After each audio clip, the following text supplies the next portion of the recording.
How does diabetes link to periodontal disease? It's widely thought that diseases that are associated with each other have to be caused by one another, but this isn't always the case. A better understanding of this relationship provides more appropriate treatment for these patients. So in this meeting, we will figure out the relation between diabetes and periodontal disease and its bidirectional mechanisms. Among many systemic diseases, diabetes have been a nightmare to researchers, doctors, and patients due to its difficult controls and diverse complications. The relation of diabetes and periodontal disease. It's considered to be the sixth complication of diabetes, more likely to occur in diabetic patients. Poorly controlled diabetics are more likely to develop periodontal disease than well-controlled diabetics. Poorly controlled diabetics have 3 times the increase in the risk of having periodontitis compared to non-diabetics, and the duration of having diabetes is an essential factor in evaluating the risk of the development of periodontal disease.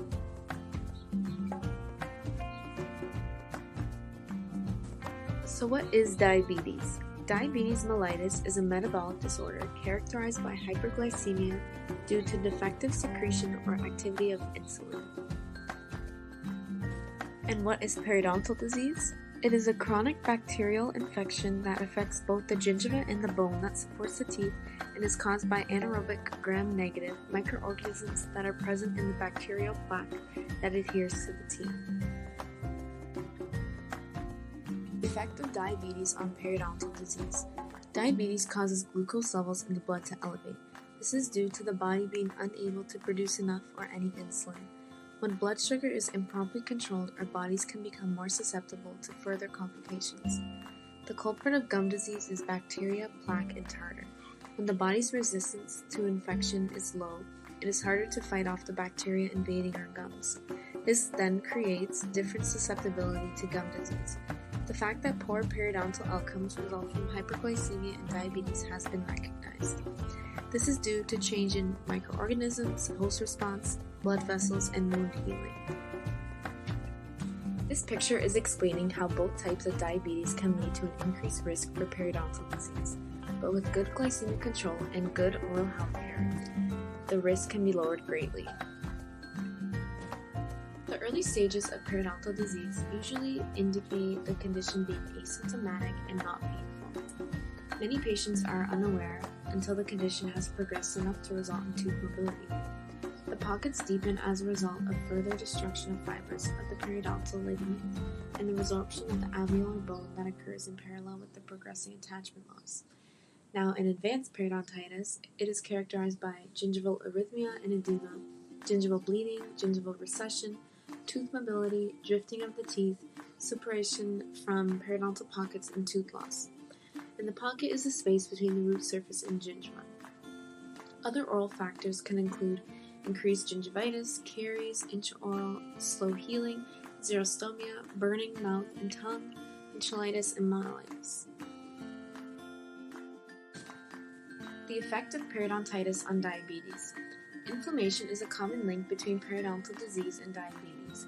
In patients with diabetes, hyperinflammatory immune cells can extravasate the elevated production of pro-inflammatory cytokines. This can increase insulin resistance and make it more difficult for the patient to control his or her diabetes. Periodontal treatment that decreases inflammation may help diminish insulin resistance. This picture shows a diabetic client with periodontal disease. Deep pockets, bleeding, and bone loss are all present. A lot of the time, if the disease has progressed enough, these clients will need to have deep root scaling, as seen in the second image.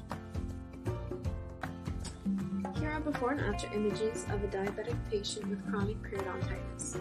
Lots of inflammation and redness in the gums. The aftercare has been provided, 3 months, re-eval shown.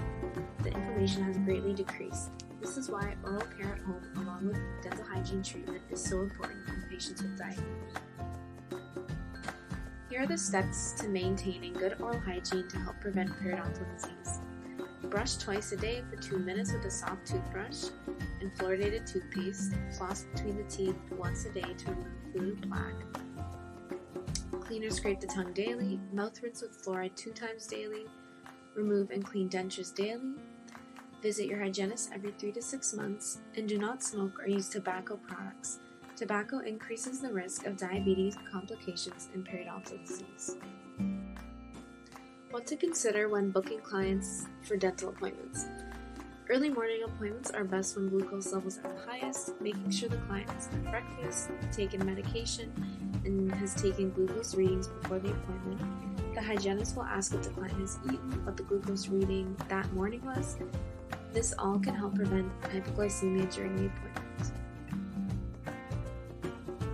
Early diagnosis and prevention are fundamental importance to avoid the largely irreversible tissue loss that occurs in periodontitis, and early referrals of adults and children with poorly controlled diabetes to dental clinicians is indicated for periodontal screening. Oral health should be promoted in people with diabetes as an integral component of their overall diabetes management. Closer collaboration between medical and dental clinical teams are necessary for joint management of people with diabetes and periodontitis, and contact with a dentist is important after diagnosis of diabetes. Moderate to severe periodontitis affects 40 to 60% of adults over the age of 30. Periodontal disease risk increases with age. 70% of adults 65 and older have periodontal disease. Periodontitis is therefore a highly prevalent but largely hidden chronic inflammatory disease. Furthermore, it has negative and profound impacts on many aspects of daily living and quality of life, affecting confidence, social interactions, and food choices. In conclusion, the severity of periodontitis was significantly higher in diabetic patients compared to non-diabetic patients. This bidirectional relationship between periodontal disease and diabetes mellitus makes diabetes a disorder of importance to dentists and dental hygienists and to patients seen in the dental office. Diabetes is associated with an increased risk of developing inflammatory periodontal diseases, and glycemic control is an important determinant in this relationship.